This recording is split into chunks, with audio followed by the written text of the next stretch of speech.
এক লোকের বউ ছিল ভীষণ সন্দেহপ্রবণ।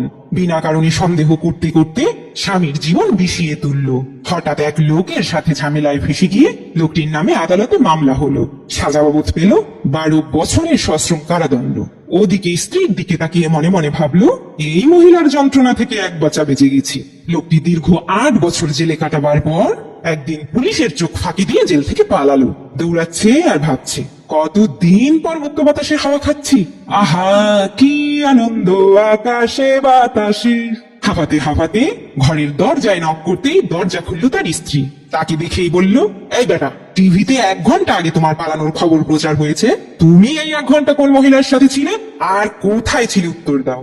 এই কথা শুনে স্বামী ভ্যাবাচাকা খেয়ে বলল, আমি জেল থেকে পালিয়ে দৌড়ে সোজা বাড়ি এসেছিল। স্ত্রী বলল, তুমি আবার মিথ্যা বলছো, দাঁড়াও তোমায় দেখাচ্ছি মজা। এই বলে থানায় ফোন করে বলল, আমার স্বামী পালিয়ে বাড়ি এসেছে। পুলিশ বিনা পরিশ্রমে বাড়ি এসে লোকটিকে ধরে নিয়ে জেলে পড়লো। লোকটি যাচ্ছে আর চিৎকার করে বলছে, যে করবে বউকে বিশ্বাস তার হবে সর্বনাশ, কপালে জুটবে আস্ত ঝাড়ে রাইকা আলাবাস।